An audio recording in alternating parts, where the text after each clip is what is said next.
तर खोटेपणाच्या नादात आव्हाडांनी बाबासाहेबांचा फोटो फाडला असं फडणवीसांनी म्हटलंय। बाबासाहेबांचा अपमान महाराष्ट्र सहन करणार नाही असंही फडणवीस म्हणतात। जितेंद्र आव्हाड यांच्या कृत्याचा निषेध करतो असं फडणवीसांनी म्हटलंय। अभ्यासक्रमात मनुस्मृतीतील श्लोकाचा समावेश करण्याचा विचार नाही। उपमुख्यमंत्री देवेंद्र फडणवीस यांनी हे स्पष्टीकरण दिलंय।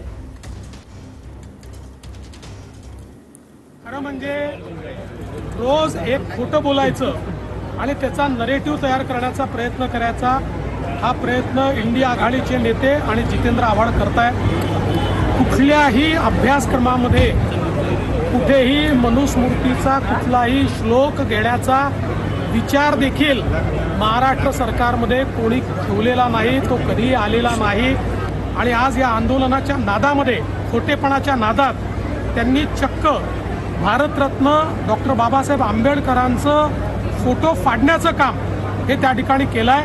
त्याचा आम्ही निषेध करतो आणि ज्या प्रकारे भारतरत्न डॉक्टर बाबासाहेब आंबेडकरांचा अपमान त्यांनी केलेला आहे हे महाराष्ट्र सहन करणार नाही आणि या खोट्या लोकांचं खोटेपणा आम्ही उघडा पाडू।